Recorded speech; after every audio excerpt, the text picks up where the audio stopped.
What's up, guys? I'm Tim Gettys. These are the coolest dudes in video games, Colin Moriarty and Greg Miller. Hey, that Tim. over there is Alfredo Diaz for the first time joining us for the first ever episode 12 of Kind of Funny Gamescast. The first and last. Mm-hmm. Yeah, That's how we first do and it. last episode There'll be 12. another 12. There'll be another dozen. No, Sorry, that's not I can't how put down my numbers phone. work. Yeah, no, There will not be another episode 12. What about when we do volume 2 of the Gamescast? It's not a book. It's not how it works. Ponish. I'd love to focus more on your boring stuff, but instead I'm here looking at Simple Mind, an EP by Peach, Damn. at bit.ly/Peach Goblin. You remember this from last Gamescast? Yes, last week we talked about him. He's, again, the homie of Alfredo. Yeah, he's a good friend of mine. Except for the time he spilled my drink on me, and then Peach, you Spilled said your that drink on he you. spilled my drink on me, and it said that I did it. What a, I don't know about that. That sounds pretty goblin-esque. If you missed it last time, Peach over there they went to patreon.com/kindoffunnygames and supported us at the $3,000 level for a month of shoutouts. So this is his second shoutout here. You go to bit.ly/Peach Goblin. If I say bit.ly, people understand to go bit period. bit.ly/PEACH. Yeah, but I'm wondering if GOBLIN. does the general Yes. public understand when they hear bit.ly? Probably not. But people are dumb. bit/ly/Peach People are usually dumb. Goblin. Yeah. But so last time we told you it was music I enjoyed. But you don't have to take my word for it anymore. Other Kind of Funny people have gone there. They've gone into the comments. They've said things such as like this. Kind of Funny Games sent me here. Really good tracks. Keep it up, said PewDiePie, which I don't think is the real PewDiePie. Oh, man. PewDiePie, kind of funny fan. Chris says, also sent here by Greg, not bad. Mega Tarad said, nice light sound, man. Good rhythm and very clear. Nice work. Some of it is even kind of funny. Damn! So yeah, even if you hate, there's a guy in here who doesn't even like rap music. He came by to support people though. Yeah, so here it is. This is Pi Blockan. Was sent over by the Gamescast. While rap/hip hop is not my thing, I do admire you for creating content and supporting content creators. I will say the piano at the end of Razor is top notch. Loved it. Keep up the hard work, man. I support people that support people. That's cool. I support people who That's what we're doing here support people. with Peach. Yeah. It's a solid We're supporting beat. him because he's supporting us. Solid beats, man. I like Content this. creators. Of course, the album is free over there. You go, you download it, you enjoy yourself. Yeah. bit.ly/Peach Goblin. Yes. That's bit.ly.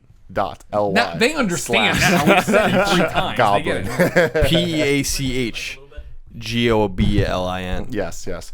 Well, ladies and gentlemen, to get into the rigmarole here, this is the Kind of Funny Gamescast where every week we talk about all the fun, cool video game stuff that we want to talk about. The only difference is now that we have Alfredo with us. He's going to be joining us.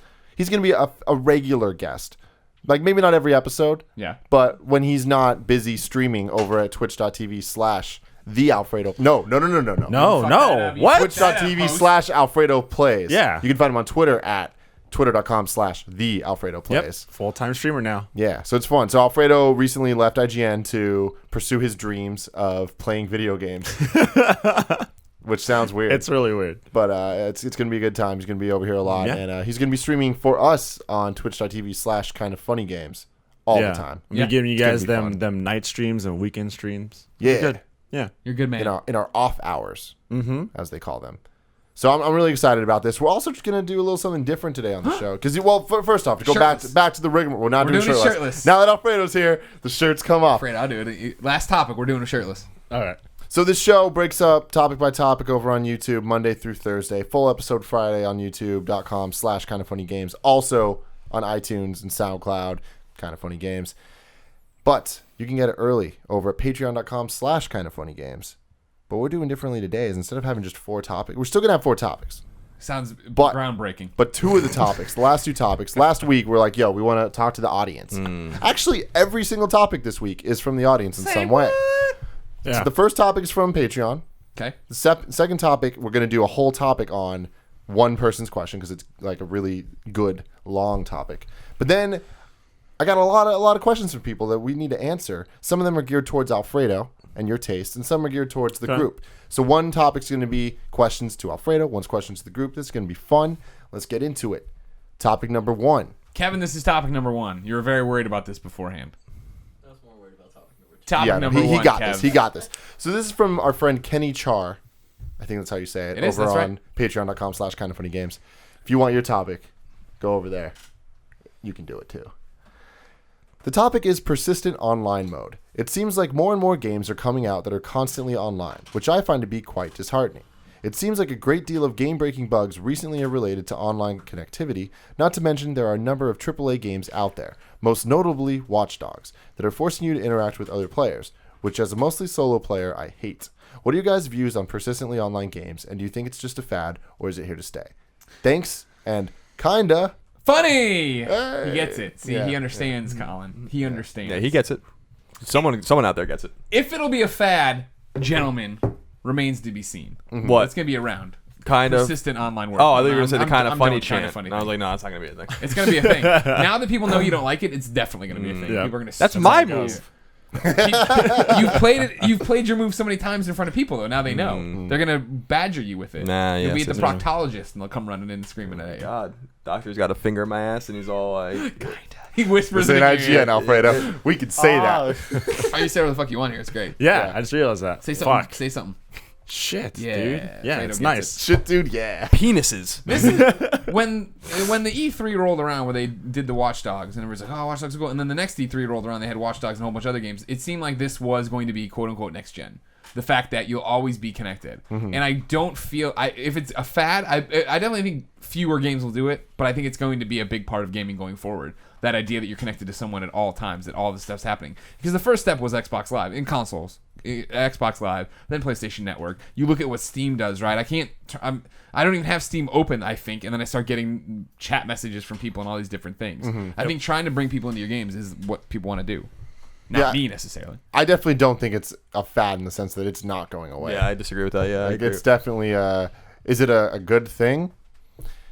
I think that there's good to be had from it, but that overall it's very annoying. But it's just one of those things. It's annoying. But when it's done right, it's cool. Exactly, but it's annoying in the same way that last generation introduced this thing where you put in a game and it doesn't just start playing. Like every other generation, you played games. Now they're media consoles and they do all these different things, and that sucks as a gamer. But then you just kind of get used to it, and that is what gaming has become. Right. So now it's just normal. Yeah. I think that's going to be the same thing with the online thing, where it's like right now it sucks and everyone's like, oh fuck this. But see, then- what I'm talking about is like if it'll turn out to be a fad or not depends on. I think it's going to be around forever. I think it's going to be the rest of gaming going forward. But to the severity of how it's used is what will wax and wane. Right now, I feel like it's being shoved down your throat a lot. But there's good experiences to be had with games that aren't doing it that way. You know what I mean? Colin and I like a lot of games that we play single player, Helldivers or Freedom Wars, right? But when you need to or have to, you can connect online. Now, even that skewed the wrong direction, right? That Freedom Wars is so tough at a certain point, I have to have people. Destiny, I have to be playing. Yeah, but that's you're kind of making your own point that's antithetical to your point, because in Helldivers, your statistics, just like in Dead Nation, you're like Helldivers compiles your statistics even if you're playing alone, and that does have persistent online unless you are on Vita and you're not connected to Wi-Fi. So like, What's my point? the point you're saying is that this is there's a multiplayer component to these games that has some multiplayer connectivity even when you're not playing single player. But what my point is that this is becoming invasive in a game like Helldivers, because Helldivers is connected to the internet even when you're playing alone persistently.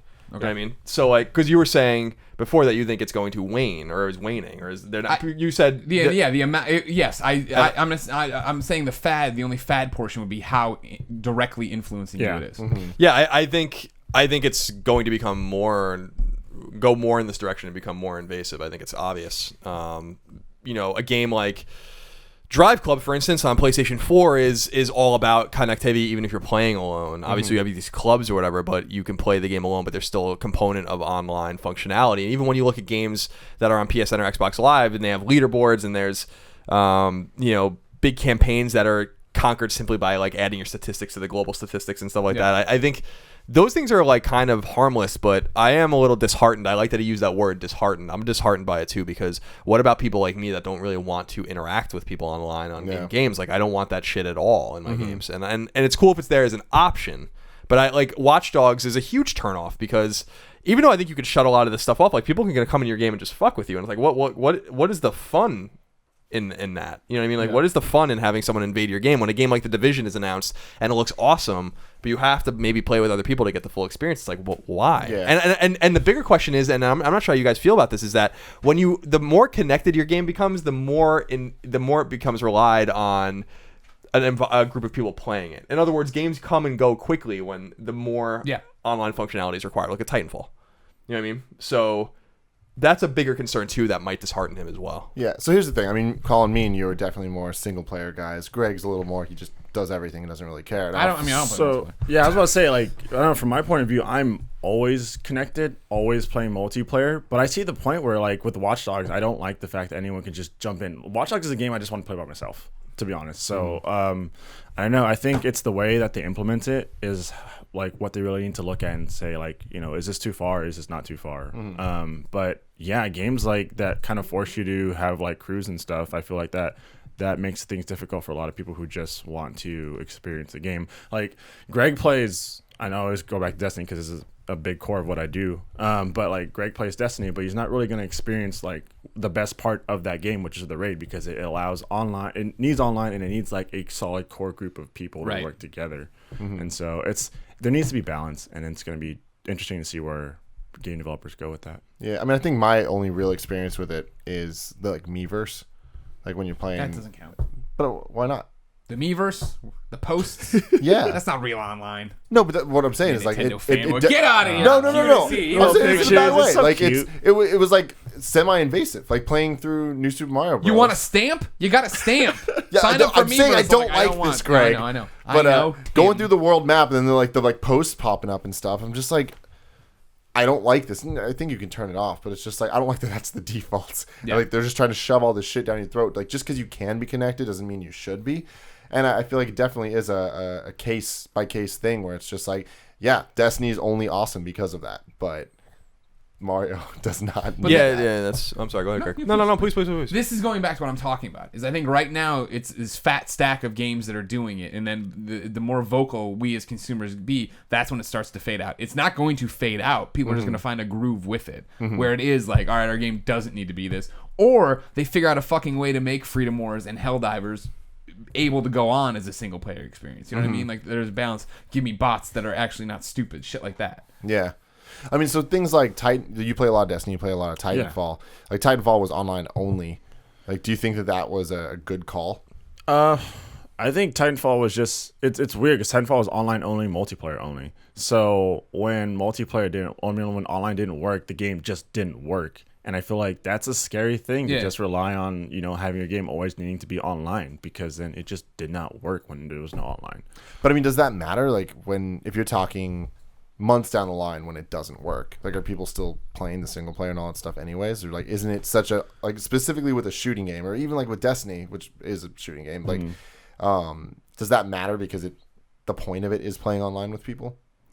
No, because then like when you go with Destiny, there's a lot of people who play Destiny just for the single player stuff, right? Like they like doing their things alone, like doing their nightfalls or the weeklies. And then with Titanfall, I mean, one of the things that you never really heard with Titanfall, people complain about, like, oh, I didn't like the gameplay. Everyone loved Titanfall as a gameplay. It just didn't have much depth to it, right? It didn't have a campaign. It didn't have many modes and things like that. So, yeah.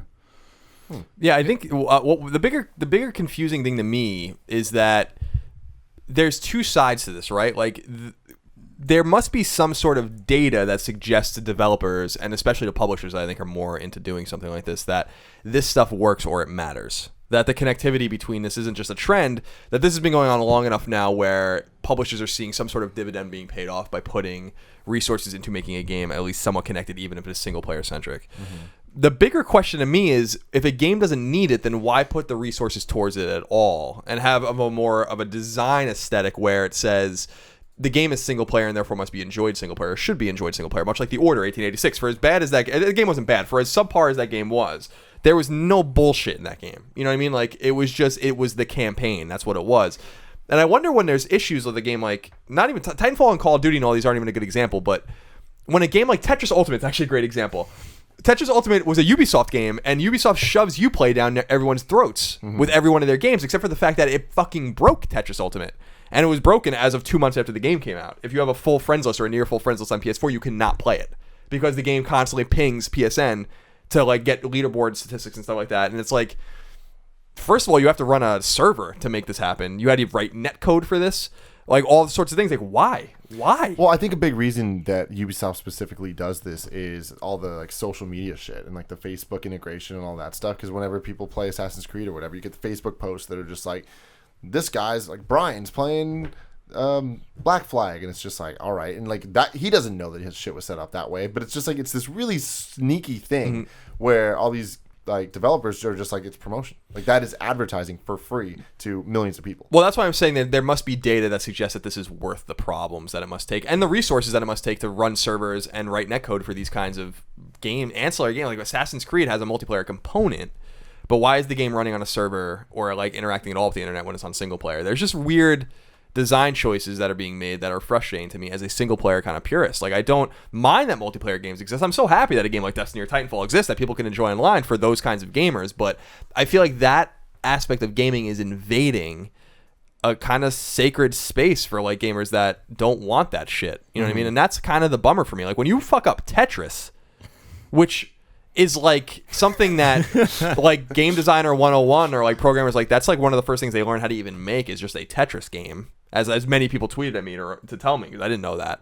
It's like when you fuck something like that up and it's really because of the connectivity issues, that's a huge problem. Yeah. And that should be embarrassing, like deeply embarrassing, you know, to a studio, even if there is a commercial reason to do it, which is to say like, oh, this is kind of being stealth sent to Facebook to remind people that Tetris Ultimate exists. That's the only question I have, is like, why shove it into games that don't need it? Not for that reason, but because it could probably save you money on development for not even having to worry about all that shit. Do you think it could be just that more and more people, like both like the consoles like Sony and Microsoft, they're pushing harder and harder to have like better online quality, you know what I mean? And do you think it could be the reason just that like more people are online and like maybe they see numbers that like people play their game longer if there's more incentive to do something with other friends and people, you know? Yeah, of course. There has to be. Yeah, I mean, There that's has the whole to be thing. data. I mean, that was the thing with the Order, right? Is like the Order it's short and it's, you know, an easy platinum, and there's no reason to hold on to it. So it immediately causes a deluge of games into the used game market that immediately Sony isn't getting money from. They aren't getting money anymore from the used copy being resold and resold and resold.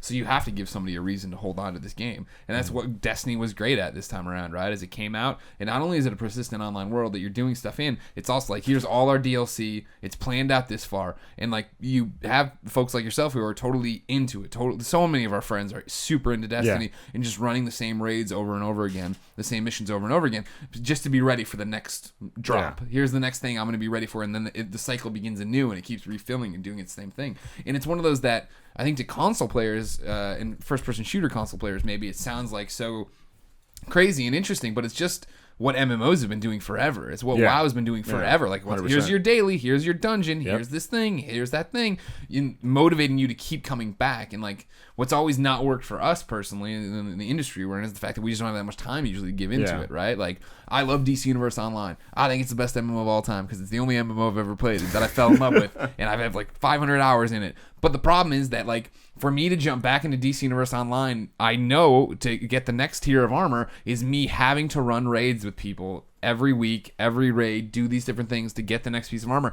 and I don't want to do that. If they came out tomorrow and they were like, hey, we've added more, because there is solo content, there's duo content, there's all these different things. We've added it all in, and with this multiplayer bonus, you can then actually make it worth your while. Because right now, it's not worth my while. I don't get nearly enough marks as I would if I went and ran the raid, but I don't want to sit there and try to find a raid group, do all this thing, set all up, do all the bullshit that is to get a raid running to go out and do a lot. Yeah.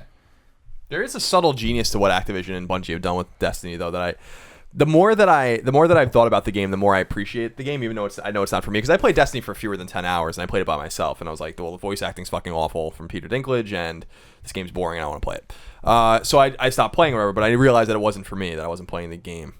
But Activision made a gamble that is more interesting than Call of Duty in the sense that Destiny is going to be played for longer than 1, 2, or 3 years, probably. And this is a game that people can get into and pay $60 for and never pay for again. But they have server-side costs and development costs, and obviously the DLC is going to be developed even if people don't buy it. Not everyone buys it. It's a different move for them than Call of Duty, where they expect that people are going to fall off of Call of Duty after 1 or 2 years and then move on to the next one. And so I've just, in a general way, like there's a subtle genius to the way Activision kind of made a gamble, spent a fucking shit ton of money on Destiny. It didn't look like it was going to pan out at the very beginning when people really were harsh on it, and it has panned out beautifully for them. And it seems like they knew something that we didn't do. Like for as much or do something that we didn't know about. Like for as much as Activision gets shit. And rightfully so sometimes, whatever. Destiny was kind of a stroke of genius in Oh, how yeah. to marry single player, but more importantly, how to marry multiplayer and MMO and make it accessible to console gamers that are not used to that aesthetic and that design and that kind of just like, this is a platform now. This is a World of Warcraft now. This is what you play. You don't play your PlayStation 4, you play Destiny. Yeah. Yeah. So I think that's kind of interesting, but it's still, I still fear that developers are getting all the wrong signals from multiplayer games, and I hope that I don't know, man. I feel like this year's the past year, not like just what's happened in 2015, has been that thing of like, this is what's fucking everything up. It's what fucked Drive Club up. It's what, and Watch Dogs had problems. It's what's fucking Helldivers up. Tetris, da da da. I feel like it's gonna rubber band back, like I was saying, and that's how the fad gets smaller or whatever it becomes. The movement. I hope so. I just think that they're, Tim's point about Uplay, for instance, like I just see like that they'll just cut through the bullshit anyway because they feel like they have to. That like you can't retreat. I mean, that's when you get into the whole thing of like, though, that's Ubisoft, right? That's not a developer. That's just an example. Sure.